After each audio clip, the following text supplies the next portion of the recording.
Hello, I am going to talk about Zig and Uefi kernels today. I just recently got into Zig. Zig is a language which, as you'll see in a moment, is not entirely dissimilar in the way that it looks to Rust, if you try that out. It's a language that's been around for a while now, I think since about 2016, and it has sort of started as a language specifically for writing code for embedded systems, kernels, etc., OSs for that matter, which is why I'm interested in it, because that's the sort of thing I like to do.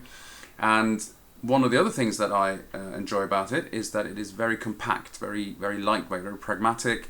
The whole build pipeline, the whole tool chain is very small, where you can fit it in a small directory and ship it around. So this is something I really like. I've tried a lot of different things, from manually cross-compiling GCC to Clang setups, and also used Rust, etc. for these kind of things. And it's I always spend a lot of time on the tools, the workflow, if you like, because it's very important to me that it is as light as possible, that it has as few dependencies as possible on external tools that I then have to install, or different OSs.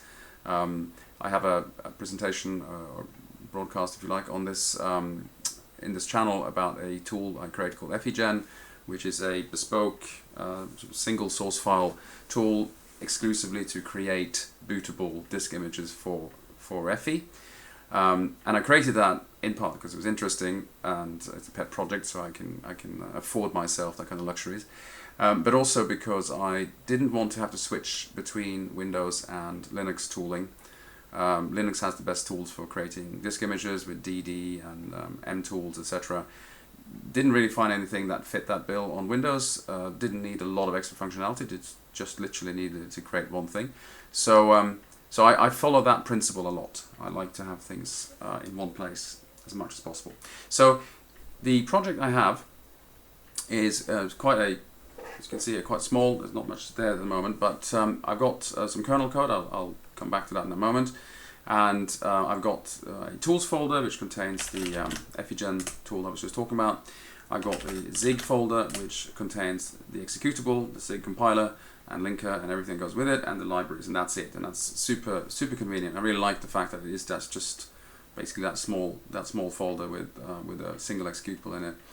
And then I've got a few batch files, and that's it. So let me first of all just build this and see what it does. Oh, so you can see it's pretty straightforward. That's all it does. All it does. It is literally hello world. All right. So how is this written in Zig? Now, this is it, pretty much. Obviously, it doesn't do much. So you wouldn't expect it to be big, but this is kind of what a Zig, the entry point for a Zig kernel, Uefi kernel looks like.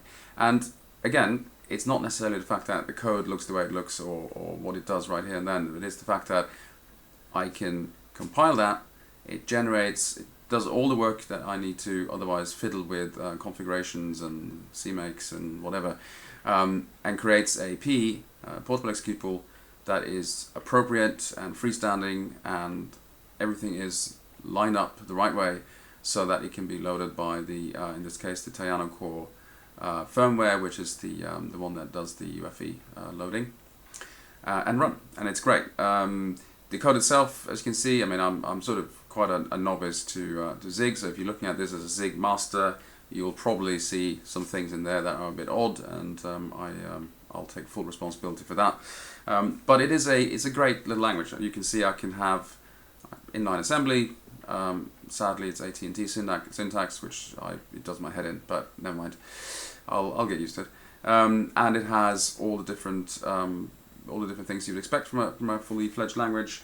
It's just a great little tool to work with, and I'm quite excited and looking forward to taking this very simple hello world into something much more complicated. And in fact, I will be abandoning, if not completely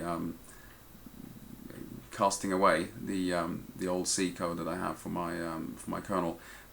Whereas it is nice, I think, again, it's the fact that I've had to spend a lot of time just getting the build system set up and everything sorted with it. Whereas here with Zig, that single command line, that's it. That builds a Uefi bootable kernel. That's all there is to it, and that is brilliant. So I'm hoping there'll be more broadcasts about my explorations in Uefi and Zig World. And for now, stay safe.